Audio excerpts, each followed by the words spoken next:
बिस्मिल्लाहिर्रहमानिर्रहीम। स्टूडेंट, आज का जो हमारा टॉपिक है वो आपके पास है acceptance and rejection region and type 1 and type 2 error.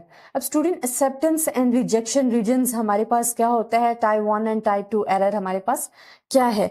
First of all हम डिस्कस करेंगे एक्सेप्टेंस एंड रिजेक्शन रीजन को, कि एक्सेप्टेंस रीजन्स क्या है एंड रिजेक्शन रीजन्स हमारे पास क्या है। स्टूडेंट, वैसे अगर टेस्टिंग ऑफ हाइपोथेसिस जब आप सॉल्व करोगे तो हम ये करते हैं, ठीक है, नॉर्मल डिस्ट्रीब्यूशन में भी हम कर रहे होते हैं। अब हमारे पास यहाँ हम आगे नेक्स्ट में आपको समझाऊंगी one tail and two tail test. ऐसे हुए तो वन टेल टेस्ट होता है, टू टेल टेस्ट में हमारे पास बहुत साइडेड होती है। चलो मैं अभी आपको सिर्फ एक कॉन्सेप्ट क्लियर करा दूं कि हमारे पास एक्सेप्टेंस रीजन क्या है या रिजेक्शन रीजन। ये जो रीजन होता है स्टूडेंट, ये जो हमारे दरमियान लाई कर रहा है, ठीक है, जिस तरह हम कहते हैं कि म्यू हमारे पास क्या था, एवरेज हाइट ऑफ द 62 थी, जो कि हमने प्रीवियस लेक्चर में पढ़े। अगर इससे इस एरियाज में जो आपकी वैल्यूज हैं वो लाई कर रही हैं, अगर वो इसमें ड्रॉ कर रही हैं, ड्रॉप कर रही हैं, तो वो हमारे पास क्या है, एक्सेप्ट करती हैं, जो कि एक्सेप्टेंस रीजन में गिर रही होती हैं, ठीक है, ये एक्सेप्टेंस रीजन। और अगर आपके ये रीजन, ये बोथ और द क्रिटिकल रीजन है, ये हमारे पास क्या होते हैं, क्रिटिकल रीजन। जो हमारी वैल्यू अगर इसमें लाई कर रही है तो वो एक्सेप्टेंस रीजन में, अगर इसमें कर रही है तो वो किस में है, रिजेक्शन रीजन में है, रिजेक्शन रीजन। ये हमारे पास, अब मैं इनको डिस्क्राइब करती हूँ कि हमारे पास अगर वैल्यू, मैं अगेन आपको बता रही हूँ, आपकी वैल्यू लाई कर रही है इस एरिया में, तो आपकी बिस्मिल्लाहिर्रहमानिर्रहीम। स्टूडेंट, आज जो हमारा चैप्टर है वो चैप्टर नंबर 16 है, जिसमें हम टॉपिक पढ़ेंगे टेस्टिंग ऑफ हाइपोथेसिस, ठीक है। इनसे रिलेटेड फिर मैं इंशाल्लाह क्वेश्चन स्टार्ट करवाऊंगी। बट अगर आप देख लो कि चैप्टर नंबर 16 जो है हमारे पास statistical inferences and hypothesis testing, इसमें टोटली हम हाइपोथेसिस ऑफ टेस्टिंग पे क्वेश्चंस करेंगे। बट बेसिक कॉन्सेप्ट आपको समझाना जरूरी है, तो पहले मैं आपको थ्योरेटिकली बता देती हूँ। अच्छा student, first of all testing of hypothesis क्या है इन द स्टैटिस्टिकल इन्फेरेंसेस। देखिए, हाइपोथेसिस या इन्फ्रेंसेस भी हम उस वक्त बनाते हैं जब हमने कुछ एस्टिमेट करना होता है फॉर द फ्यूचर के लिए, और हाइपोथेसिस आपके पास होते हैं मफरूजात, और हमने देखना होता है कि ये ट्रू है, जो हम बात कह रहे हैं क्या वो दुरुस्त है, नहीं है, किस हद तक ठीक है, वो हम चेक करेंगे, ठीक है। टेस्टिंग ऑफ हाइपोथेसिस की अगर मैं डेफिनेशन आपको, एक स्पेसिफिक डेफिनेशन, क्योंकि अक्सर एग्जाम्स में ऐसे होता है कि आपसे पूछ लिया जाता है कि describe the testing of hypothesis, ठीक है। थ्योरेटिकली भी आपके पास छोटे छोटे क्वेश्चन आते हैं, तो आपने अपने कॉन्सेप्ट क्लियर रखने हैं। तो हमारे पास क्या होता है, द प्रोसेस, ये मैं इसकी डेफिनेशन लिखा रही हूँ, इसकी एक्सप्लेनेशन भी है। The process which enable us to decide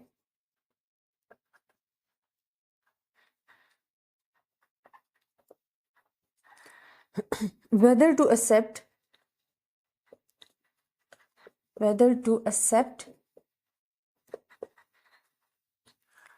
or reject the statement on the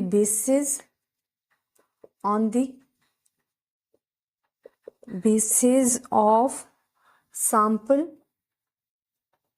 collected, साथ साथ मैं आपको एक्सप्लेन भी करती हूँ, फ्रॉम पॉपुलेशन। ये डेफिनेशन है स्टूडेंट। इसमें हम क्या बता रहे हैं कि the process which enable us to decide whether to accept or reject the statement on the basis of sample collected from population। ये तो आपको पता है कि we are selected sample from the population, कि हम क्या करते हैं कि अपनी सैंपल कलेक्ट करते हैं from the population। बट वो जो हम सैंपल कलेक्ट करते हैं और अपनी एक स्टेटमेंट देते हैं, ठीक है, फॉर एग्जांपल हम कहते हैं कि जी एवरेज हाइट जो है स्टूडेंट की वो 62 है, ठीक है। तो हम ये क्या कह रहे हैं, हम एक स्टेटमेंट दे रहे हैं कि अब उस स्टेटमेंट को कि वो किस हद तक ठीक है, उसको किस हद तक एक्सेप्ट करना है, रिजेक्ट करना है, वो जो प्रोसेस है वो हमारे पास क्या होता है, टेस्टिंग ऑफ हाइपोथेसिस। यही चीज हम बता रहे हैं कि हमारे पास क्या है, the process which enable us to decide whether to accept और reject the statement on the basis of sample collected from the population. तो ये आपके पास क्या आ गई है, डेफिनेशन आ गई है, जिसमें हम क्या पा रहे हैं कि the process which enable us to decide whether to accept or reject a statement on the basis of sample collected from the population। ये हमारे पास आ गई टेस्टिंग ऑफ हाइपोथेसिस की डेफिनेशन। अब हम ये भी कहते हैं कि hypothesis testing is a very important phase of statistical inferences. जब भी हम पढ़ते हैं ना स्टैटिस्टिकल इन्फ्रेंसेस, ठीक है। इन्फ्लुएंसेस हम क्या कहते हैं कि फ्यूचर के बारे में जो हम अपने इन्फ्लुएंसेस बताते हैं, ठीक है, स्टैटिस्टिकल इन्फ्लुएंसेस, उससे रिलेटेड जो आपका फेज है testing of hypothesis, the most important phase आप कह सकते हो कि ये इसका बहुत इंपॉर्टेंट टॉपिक है। तो हमारे पास क्या होते हैं कि स्टैटिस्टिकल इन्फ्लुएंसेस जो है, hypothesis testing is very important phase of statistical inferences. It is a procedure which enables us to decide on the basis of information obtained from sample data whether to accept or reject a statement or an assumption about the value of population parameters. Same चीज कि जो हम population से अपनी collect करते हैं sample, ठीक है, और वो जो स्टेटमेंट है उसको हम जो एक्सेप्ट और रिजेक्ट कर रहे होते हैं, उस प्रोसेस को हम क्या कह रहे होते हैं, टेस्टिंग ऑफ हाइपोथेसिस, ये चीज डिस्क्राइब हो रही है। अब हमारे पास क्या है, सच ए स्टेटमेंट और assumption which may or may not be true is called a statistical hypothesis। अब वो जो स्टेटमेंट होती है ना, such a statement which may not or true or wrong or false, ठीक है, हम कहते हैं कि which may or may not be true, कि हो सकता है कि वो जो स्टेटमेंट हमने दी है which may और मे नॉट बी ट्रू, वो हो सकता है कि या तो ठीक होगी या नहीं ठीक होगी, वो स्टेटमेंट हमारे पास क्या कहलाती है, स्टैटिस्टिकल हाइपोथेसिस होता है।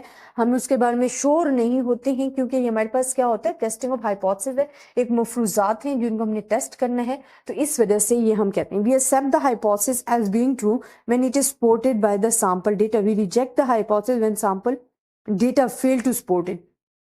अब हम क्या कहते हैं स्टूडेंट कि जो हमारे पास डेटा कलेक्ट हुआ होता है फ्रॉम द पॉपुलेशन, इसको हम सॉल्व भी करेंगे by the step by step इसको सॉल्व करेंगे। तो जो स्टेटमेंट, वो जो डेटा कलेक्ट होता है, अगर वो इसको सपोर्ट कर रहा है, मतलब वो ट्रू आ रहा है, तो वो स्टेटमेंट हमारे पास क्या हो जाएगी, ठीक हो जाएगी। अगर वो सैंपल डेटा उसको सपोर्ट ही नहीं कर रहा है, रॉन्ग आ रहा है, उससे बिल्कुल ही अलग किस्म की स्टेटमेंट आ रही है, देन वो हमारे पास क्या हो जाएगा, फेल हो जाएगा। It is important to understand what we mean the terms reject और एक्सेप्ट इन हाइपोथेसिस टेस्टिंग।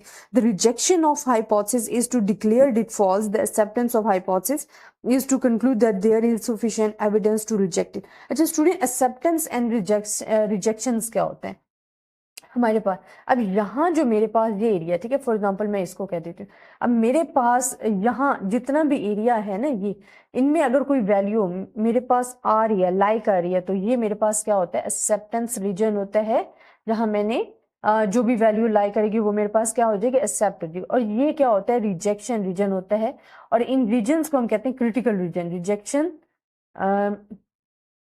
ये हमारे पास क्या आ जाता है, रिजेक्शन रीजन। यहाँ जो आपकी वैल्यूज जो है वो लाई करेगी, वो आप रिजेक्ट कर दोगे, और यहाँ जो आपकी वैल्यू लाई करेगी आप उसे क्या करोगे, एक्सेप्ट कर लोगे। और ये हमारे पास क्या होते हैं, क्रिटिकल रीजन होते हैं। क्या होते हैं, क्रिटिकल रीजन, जिसमें हमें पता चलता है कि हमारी वैल्यू ने या तो एक्सेप्ट होना है या क्या होना है, रिजेक्ट होना है। अच्छा स्टूडेंट, अब हमारे पास एक टॉपिक आ जाता है दी नल एंड अल्टरनेटिव हाइपोथेसिस। अब हमारे पास नल हाइपोथेसिस क्या, अल्टरनेटिव हाइपोथेसिस क्या, उसको हम डिस्कस कर लेते हैं।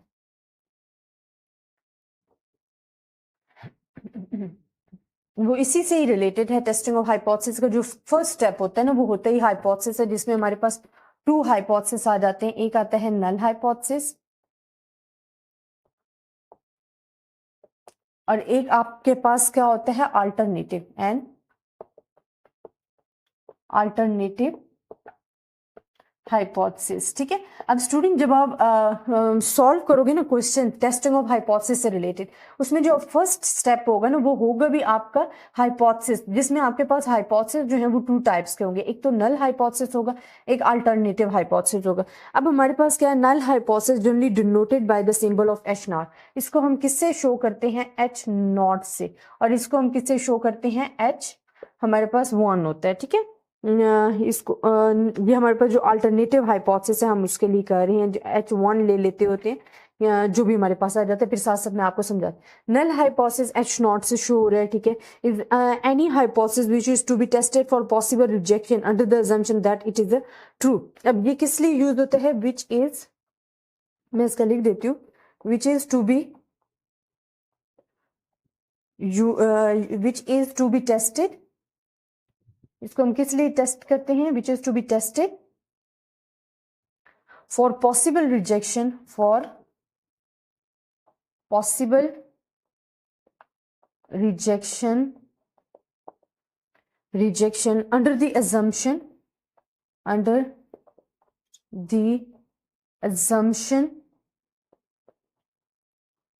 that it is true, that it is true. अब स्टूडेंट इसका मीनिंग क्या है, ठीक है, ये जो एच नॉट है ना, ये हमारी फर्स्ट स्टेटमेंट जो हमने स्टेटमेंट कलेक्ट की होती है फ्रॉम द पॉपुलेशन में से, वो हमारे पास, फॉर एग्जांपल मैं इधर लेती हूँ, मैं कहती हूँ कि हमारे पास जो म्यू है वो average height of the student है, जो हमारे पास क्या है 62 है, ठीक है। तो ये हमारे पास एक हाइपोथेसिस आ गया, एक स्टेटमेंट आ गया कि average height of the college students हमारे पास क्या है 62 है। इसको हम कहते हैं कि which is to be tested, इसको हम टेस्ट करते हैं for the possible rejection under the assumption that it is true. हम ये अज्यूम कर लेते हैं क्योंकि इसमें जब हम हाइपोथेसिस का वर्ड यूज करें ना, we are not sure about any statement, हम किसी भी स्टेटमेंट के बारे में श्योर नहीं होते हैं, ये हमारे हम एज्यूम करते हैं, हमारी अजम्पशन होते हैं, हम कहते हैं under the assumption that it is true.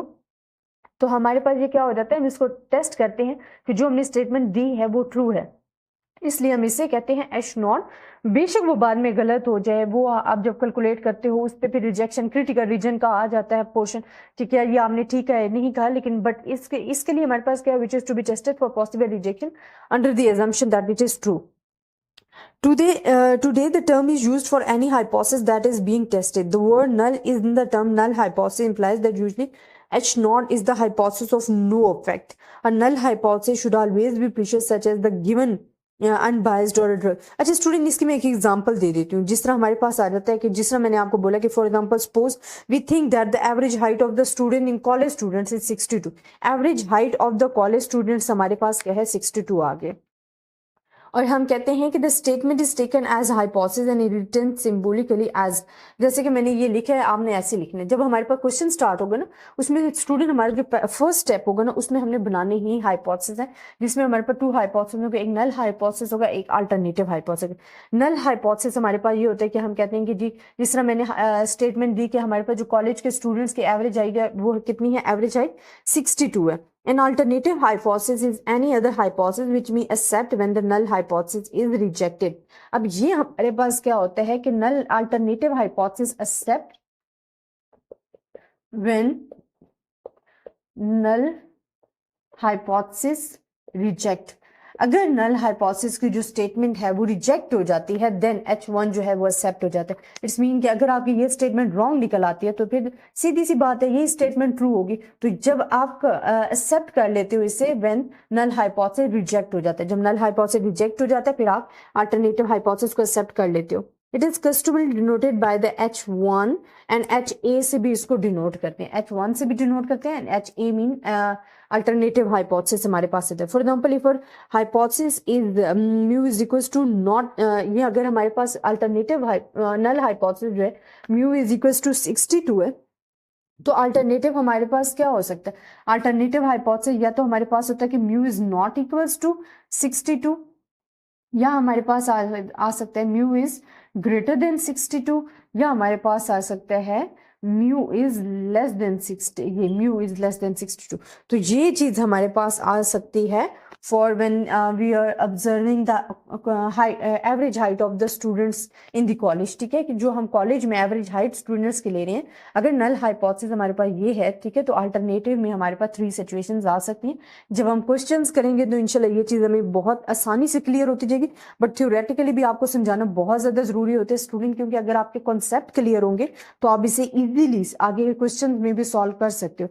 I hope student आपको मेरा लेक्चर पसंद आया होगा। अगर किसी किस्म की प्रॉब्लम है या आपको कहीं से समझ नहीं आ रहा, आप मुझसे कमेंट्स में पूछ सकते हो, मैं इंशाल्लाह आपको रिस्पॉन्स दूंगी। तब तक के लिए अल्लाह हाफ़िज़। बिस्मिल्लाहिर्रहमानिर्रहीम। स्टूडेंट स्टैटिस्टिकल इन्फ्लुएंसेस में जिसमें हम पढ़े थे टेस्टिंग ऑफ हाइपोथेसिस, उसमें जो हमारे पास आज का लेक्चर नंबर 2 है वो है हमारे पास सिंपल एंड कंपोजिट हाइपोथेसिस। अब हमने बताना है अक्सर ये जो छोटी छोटी स्टूडेंट आपको डेफिनेशन है ना, ये सर जैसे मैं आपको बता रही होती हूँ कि एग्जाम्स में इनके आने के चांसेस होते हैं, तो आपको कॉन्सेप्ट क्लियर होने चाहिए। Simple and composite index number क्या है? अब हमारे पास जो सिंपल एंड कंपोजिट हाइपोथेसिस है ना, हम कहते हैं simple hypothesis that is one in which all the parameters of the distribution are specified. ये हमारे पास क्या है, in which all parameters of distribution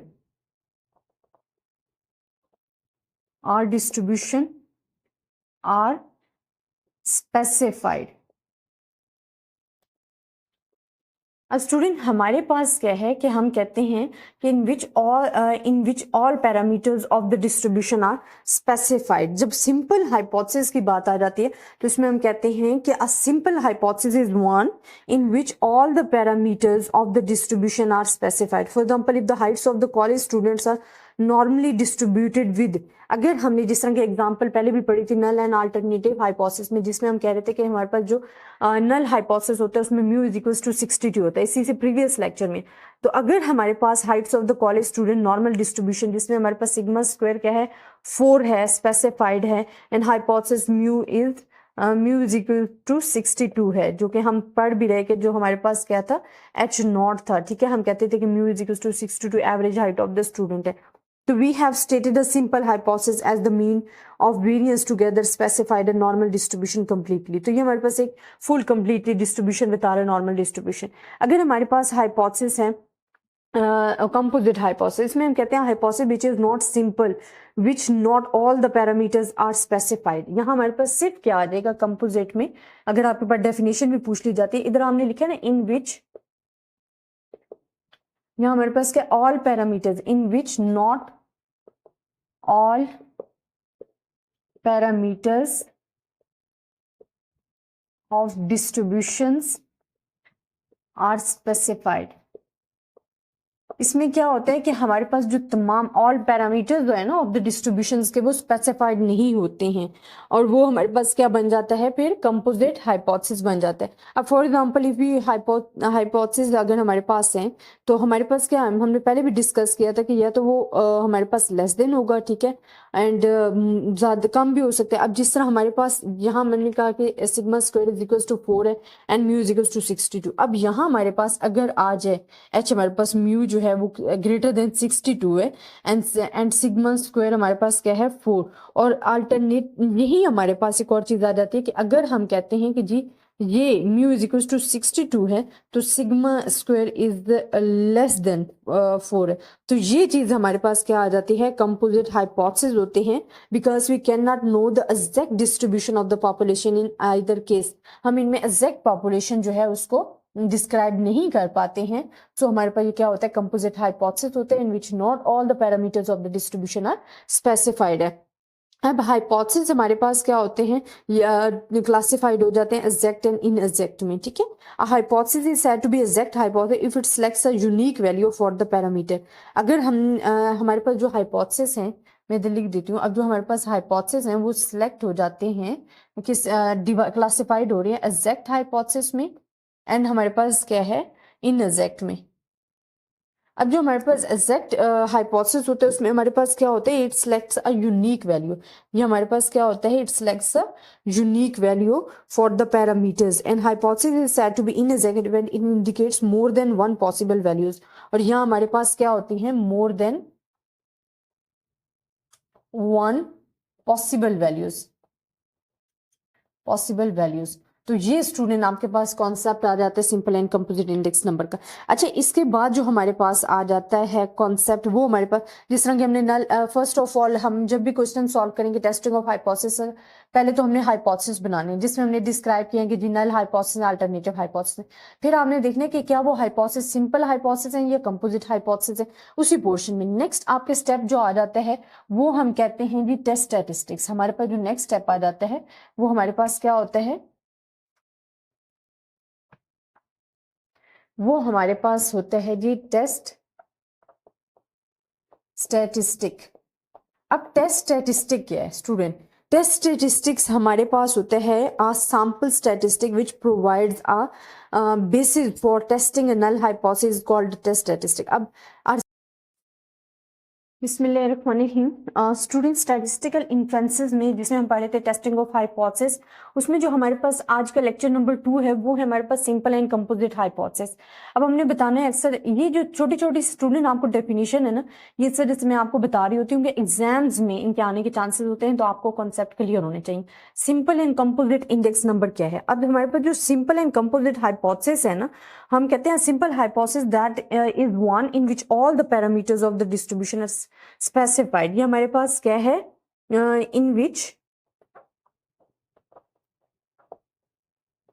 all parameters of distribution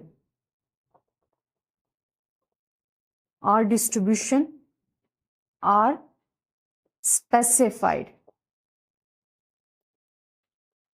अब स्टूडेंट हमारे पास क्या है कि हम कहते हैं कि in which all parameters of the distribution are specified. जब सिंपल हाइपोथेसिस की बात आ जाती है तो इसमें हम कहते हैं कि a simple hypothesis is one in which all the parameters of the distribution are specified. For example, if the heights of the college students are normally distributed with, अगर हमने जिस तरह के एग्जांपल पहले भी पढ़ी थी नल एंड अल्टरनेटिव हाइपोथेसिस में, जिसमें हम कह रहे थे कि हमारे पास जो नल हाइपोथेसिस होता है उसमें म्यू इज इक्वल्स टू 62 होता है, इसी से प्रीवियस लेक्चर में. तो अगर हमारे पास heights of the college student normal distribution जिसमें हमारे पास सिग्मा स्क्वायर क्या है 4 है, स्पेसिफाइड है, and hypothesis mu is equal to 62 है, जो कि हम पढ़ भी रहे कि जो हमारे पास क्या था एच नॉट था. ठीक है, हम कहते थे कि mu is equal to 62 average height of the student है. So we have stated a simple hypothesis as the mean of variance together specified a normal distribution completely. तो ये हमारे पास एक full completely distribution बता रहा है normal distribution.